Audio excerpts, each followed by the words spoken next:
Hello, welcome. I'm Kat Millar, and in this video, I'm going to be sharing with you how to attract quality clients versus energy zapping clients. So, hello and welcome. Great to have you here. Those of you who are jumping on live, and if you're watching the replay, just give me a hashtag replay and let me know that you are watching this. I'll just adjust this slightly. I am doing a house swap with my friends Heather and John. Hello, I'm in Kiama, which is amazing, and I'm house sitting a beautiful golden Labrador. So grab a pen and notebook if you haven't already, because I'm going to be sharing with you 5 different things tonight, and you're going to want to write these down. Now, I chose this topic because I've been having quite a few conversations with people lately about clients, trouble clients, what people call draining clients or no clients, where I've had actually people tell me I felt this feeling and I ignored it, and the danger of that. And I know when you starting out in business, it's so easy to fall into that trap of just taking on any clients, because there's a bit of it could be a scarcity mindset. It could just be that we just want to get going. We just want to help people. And it's easy to kind of fall into that trap of accepting any client that comes our way. But there is some real problems with doing this. And this is a really important lesson to understand. It may require you to get a little bit uncomfortable because you need to be honest with people. But every time you do this, you are opening up space in your calendar, in your mind, in your emotions, in your energy, in your life to bring on an amazing client, someone who is going to give you so much joy, results, transformation. And every time you say no to someone, you're saying yes to yourself, and you're saying yes to keeping that valuable time in your calendar open for a quality client. And it's so important that if you're just starting out, that you realize this up front. In fact, when you're starting out, it's even more important to get this right, because the priority when you start out is getting results for people, getting transformations. It's so important that you focus on getting testimonials as soon as possible, because social proof is such an important part of business. Getting social proof, people who can validate that you know how to get results. So if you are not getting results for your clients, and if you're not having breakthroughs in getting that transformation, it's really, really hard to attract more clients. It's like a snowball. When you get clients, you get your next one, and then they start to build, and it becomes a snowball. So there's a few different ways to spot energy zapping clients, and I'm going to give you those. There's 5 ways that I've come up with. But why is it really important to say no to some clients? Well, first of all, you become known as someone who works with certain people. So you become known as a certain niche, a set niche, And this builds even more trust, because when it's the right match, people know that you don't take on everyone. And it builds this exclusivity. And it's called the tribe effect. Robert Cialdini talks about this when he speaks about influence. And he talks about the phenomenon, I always get that mixed up, of CrossFit, and the tribe effect of people feeling this homely feeling, and they had massive growth in their business because of this tribe effect. It's the same with the Marines. It's the same with VIP and exclusive things. People want to feel part of something unique and special, and not something that everyone is doing. And so it builds even more trust, because you're only looking for certain people, and you're not trying to convince everybody. And it's also really important because your reputation is worth so much more than money, like infinitely more. You look at the power of reviews, Google reviews, Facebook reviews. One bad review can really start to tarnish your reputation. And so I made a decision when I first started out in business years ago that I would always put my reputation above money, because money you can get back. A tainted reputation is really hard to get back. And if you're working with someone who is not a right fit, they're not going to get results, and you're both going to be resentful. And so how do you decide whether to take on a client? I've got 3 different things that I look for. The first one is kind of 3. The first thing is whether to take on a client or not is attitude, skills, and effort. Attitude, skills, and effort. And this was a concept created by a billionaire Japanese man who uses this in engaging employees. So he uses these standards. What's their attitude? What's their skills? What's their effort? And so when I'm having a conversation with someone, like a potential client, some type of strategy session or discovery call, or even just a conversation where I'm trying to suss out whether they'd be a good joint venture partner, or if I want them in my sphere, I'm always kind of having these mental notes going on about noting their attitude, which is their mindset. What is their mindset like? Are they keen, passionate, energetic, committed, showing up with bringing their best? And attitude's really the thing that's very hard to train. That's why whenever I hire people, like my 3 assistants at the moment, it was based on attitude, not skill, because skill can be trained. Yes, skill is important, but attitude, especially for these big companies, is often something that's so important to hire based on attitude. And I do it with clients. Clients, if you think about it, you might only need 10 clients, 15 clients to have a functioning great business. And so it's not like you need 100 people. So you can actually be quite particular, and you don't want to open up spaces in your calendar where you grab your phone and who have I got today? And then your heart sinks. You're like, oh. I remember this one time I had this guy who was really disrespectful and quite rude, and I'd say, good morning, how you doing? And he's like, let's just get on with it. And just not even passive aggressive, aggressive. I'd be, okay, let's crack on, right? And I'd be nervous and flustered, and it didn't bring out the best in me. And that's an attitude thing. The second one is skills. If I don't want to take on someone who has absolutely 0 skills, I want them to be really good at what they do. I've been working with my client Jen for a while. Shout out Jen. And Jen just ran her first webinar. Jen is an amazing speaker and author, and we just put together a whole heap of systems to run her very first webinar.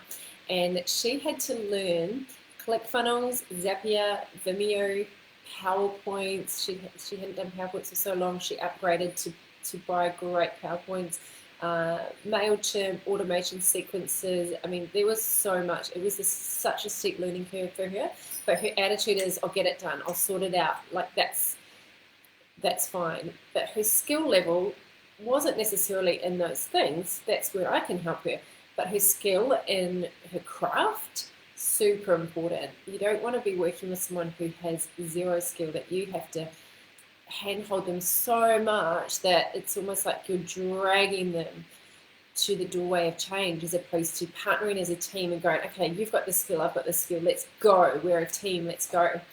And Jen just ran this first webinar. She had 55 people show up to her very first one, and she had 11 people sign up. She made over $6,000 in her very first webinar. And this was because she has the attitude, the skills, and the effort. She put in the effort. And if you think about it, are you really wanting to work with someone who doesn't want to make the effort, who never does what they say they're going to do, doesn't take the actions, is lazy, shows up late, doesn't show up to your group coaching calls, for example, if you have them? So those are 3 really important things. The second thing I look for is, what's the energy that you feel during the session, so during talking to them, and also afterwards. So really note the energy. Do you feel uplifted? Do you feel happy? Do you feel like you were of service? Because quality clients, you don't feel drained afterwards. If people say to me, oh, I've got such a draining client, there's some kind of leakage happening. There's some kind of unalignment. Is that a word? Misalignment, not unalignment. There's some kind of, I was definitely unaligned with that word. So the energy that you feel, you really want to pay attention. I've got the most incredible clients. I'm working with a client at the moment, Kirsten. Shout out if you're watching this, Kirsten. And she's incredible. She is a dream client. She not only said, yeah, I'm signing up for your accelerator program, but I also want to sign up for one-on-one, paid up front. And she said, actually, I don't want to see you fortnightly. I want to see you weekly. So she just upgraded her upgrade. And she comes so keen. Things have been happening, life happens. She's had a lot of challenges, but she never complains. She just gets on with it. And the energy that I have after speaking to her is I've really helped, and I have so much confidence that I can help her get results, and that what I'm doing with her is really helping. You don't want people taking up space that you don't actually think that you can really help. So what are quality clients? Like, what are some of the traits of quality clients? These are the 5 traits that I look for. Number 1, they're coachable. So they're easy to coach, they're open to feedback, they don't get easily offended. I just did a copywriting makeover session in my inner circle, and there was five women on there, and we did before and after content transformations, and all of them were like, yep, great, oh cool. And I said to them, hey, if you don't agree, it's cool, like take it or leave it, you don't have to incorporate my changes. But what I loved about it is that everybody was really coachable. Number 2, they're committed. Quality clients are committed to their results. They're not flaky, they're not mucking you around, they're not saying one thing and doing another. Number 3, they're willing to grow. They really want to grow, and so they respect you and what you say because you are such a good match. And they're not kind of like, oh, what can you, what are you going to offer me? I'm just going to pay you money and I want you to just kind of fix me. We don't want those clients. They just become a pain in the backside. Number 4, they have an until mindset, meaning they keep going until they figure it out. Not, oh, that got a little bit hard, or I'm going to jump out of that because it feels a bit uncomfortable. I remember working with one lady and she definitely wasn't the right match for me. And I remember just wanting to help her out and kind of feeling a bit sorry for her. But right from the outset, I just didn't have that gut instinct. And a few sessions in, she's like, oh, this is way too hard. Like, this is way beyond me. This is so stressful. And instead of just working through step by step, she got super emotional. And I know we all have our days, but this was a pattern. And so, I mean, I've struggled with this in the past to say, okay, I actually have to say no to you. I find it really hard and I feel bad, but that's my stuff. We need to be able to be honest with people. And now the way I do it is I think someone else is missing out by me giving this slot to her. And if I end up frustrated and not bringing out the best in me, then that's not really cool. Number 5, they value you. They really value you. They value your time. They value your knowledge, your input, your skills, and your wisdom. So those are 5 traits that I look for. Now, this requires a little bit of a mindset shift from the scarcity mindset or of just, I want to take on everyone, which often happens when we first start out, to actually, I'm going to value myself. And it does come back sometimes to a self-worth question. And so 3 mindset distinctions that I want to make here. The first one is trust. You need to trust that other people are going to come to fill those spaces. And that's not always easy, especially if you really, really feel like you need the money to actually say, hey, I just don't feel like we're a fit. I'd love to help you find someone who is a fit, or make some recommendations. Here's a resource that I think could really help you. Be kind, be serving, and give. I've done this so many times at the end of a strategy session. If I'm not feeling it, then I'm thinking, how can I help them as best as I can on this call? Give them a strategy, give them a roadmap, give them some advice as best as I can, and then basically wish them all the best. And this way I feel like I can have that integrity of knowing that the people that I work with I know are a great match. Number two is a mindset of abundance, an abundance mindset. There's plenty of clients. Clients are everywhere. People who need your help. If you're good, it's not if you're not good at what you do, if you haven't organized your knowledge, if you haven't got a really great offer, by the way, like it starts with you having a great service, providing excellent service, providing lots of value, and then you can have that abundant mindset because you know that someone else is going to come in and fill that slot. And then the third mindset distinction is that you need to have a mindset of courage to actually say no to that person. And that's not easy. It's much easier to just say, yeah, we'll figure it out. But that's not being bold in your business. It's super brave. All right, so how do we spot these energy zapping clients? And I was talking to my friend about this today, and she said it's really a question of what are you available for and what are you not available for. My lovely friend Donna, she always says, I'm not available for excuses. I'm just not available for that. So energy zapping clients. Those of you on live, has anyone had an energy zapping client? I'd love it if you share it with me so I don't feel alone. Just pop in the comments. Do you know what I mean when I say energy zapping clients? It's those ones that you just feel drained at the end. You feel exhausted. You feel frustrated. They didn't bring out the best in you, which is, obviously not your client's job to bring out the best in you. But this is what we need to note as a bit of a red flag. So these are 5 ways to spot energy zapping clients. Number 1 is you sense they won't get great results, which means that you won't get the satisfaction of really helping them. We all love that satisfaction knowing we've made a real difference. We won't get testimonials, and your investment of time won't bring a great return. And that feels like such a waste. It's a waste for them. It's a waste for you. Number 2 is it affects your mood, not only for yourself, but for your other clients and for your community and for your creative problem solving, because you're like, oh, that was annoying. Oh.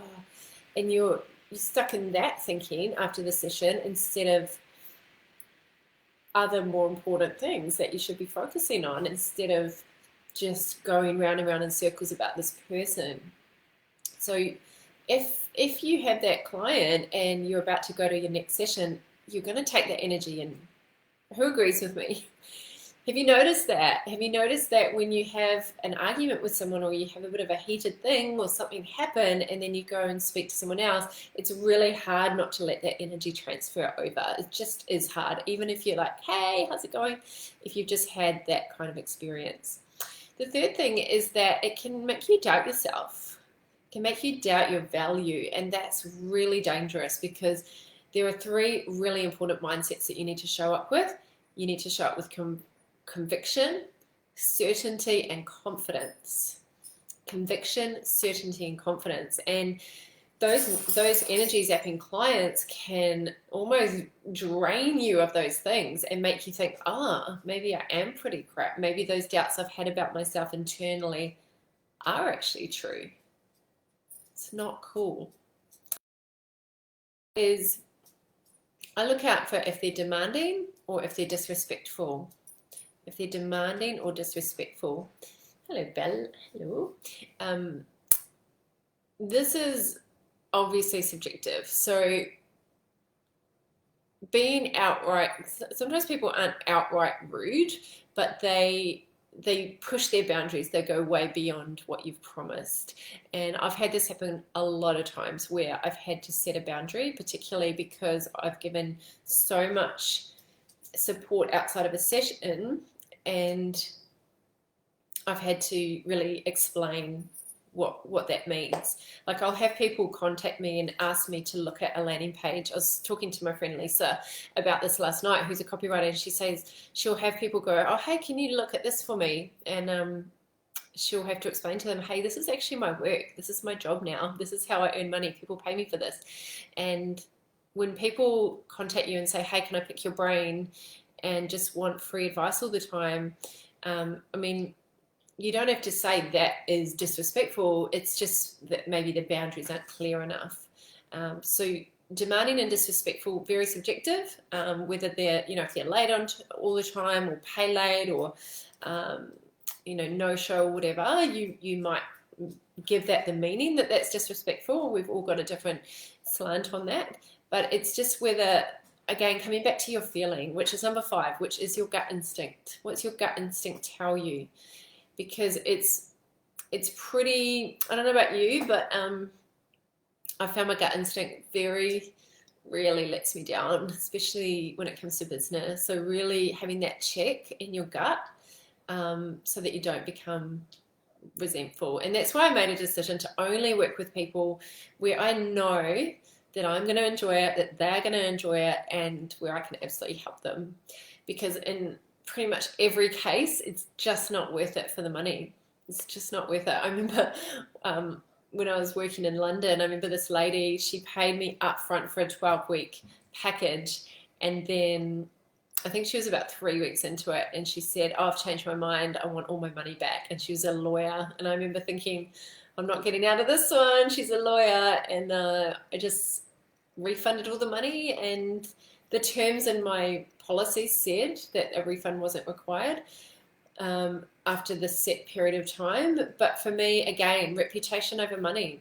And for me to go back and forth and have stress and put all that energy into it, it just isn't worth it. I would rather just pay it, get it done. Again, someone also did this during the pandemic. They had a massive freak out and just said, I'm freaking out. I want a refund. And they had savings.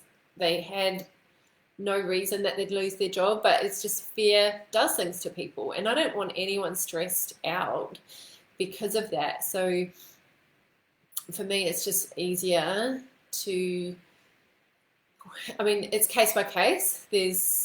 You've got to make a decision for yourself, but in most cases for me, I just don't want that extra stress. So it's better just to kind of deal with it nice and clean.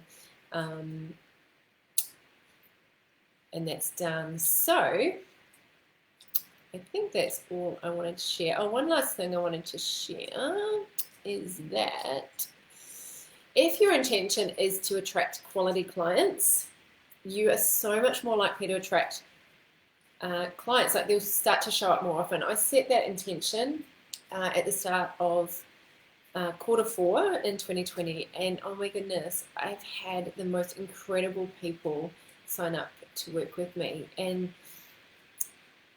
at the start of this year, I had 4 clients in 1 week, and they were absolutely dream clients. Like Jen, who I mentioned doing that incredible webinar. Justin, who's in the Ukraine. So Jen is in the UK. Justin's in the Ukraine. He runs a not-for-profit, and he's got about 10 staff since we started working for him, because he was doing way too much. So just to see his team grow has been incredible.